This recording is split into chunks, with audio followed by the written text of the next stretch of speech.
আসসালামু আলাইকুম। এই নিউজটা দেখেন কিভাবে মুসলমানদের মধ্যে লাগাই দেওয়ার জন্য পরিকল্পনা করতেছে। ইরানে জোরদার হামলা চালিয়ে যেতে যুক্তরাষ্ট্রের প্রতি আহ্বান জানিয়েছেন সৌদি ক্রাউন প্রিন্স মোহাম্মদ বিন সালমান।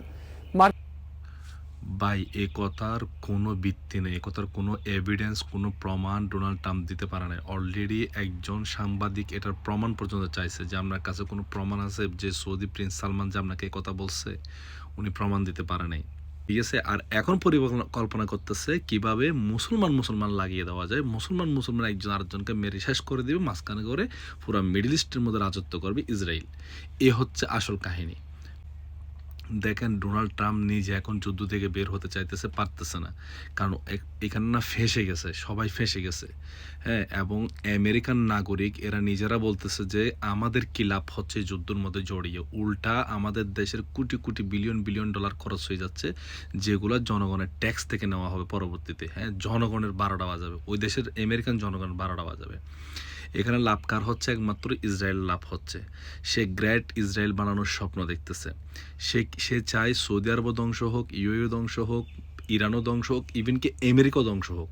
কারণ এগুলা দুর্বল হলে, এগুলা নরম হলে, এগুলা ধ্বংস হলে তখন সে পুরা বিশ্বকে নেতৃত্ব দিতে পারবে। তখন ইসরায়েল শক্তিধর রাষ্ট্র হিসাবে কি আপনার পৃথিবীর মধ্যে আবির্ভূত হবে।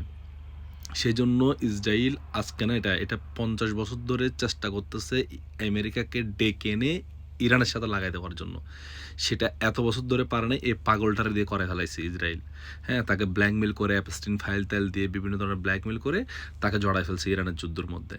ঠিক আছে, এখানে অনেকে দেখতেছে সৌদি আরবকে মানে খারাপ খারাপ বলতেছে, মানে যা তা বলতেছে, এটা সেটা। বাই, জিও পলিটিক্স এটা বোঝার জন্য আপনাকে জিও পলিটিক্স নিয়ে পড়ে থাকতে হবে, অনেক নিউজ দেখতে হবে, বিভিন্ন বড় বড় দার্শনিকদের লেকচার দেখতে হবে, তখন গিয়ে আপনি জিও পলিটিক্স বুঝবেন। এটা অনেক বড় লম্বা একটা গেম, এটা এত সহজে বুঝবেন না। আশা করি আমার ছোট্ট মধ্যে দিয়ে আমি আপনাদেরকে বোঝাতে পারছি। আসসালামু আলাইকুম। আল্লাহ পাক মুসলিম উম্মাকে হেফাজত রাখুক, এই মিডল ইস্টকে আল্লাহ পাক হেফাজত রাখুক, সবাইকে হেফাজত রাখুক।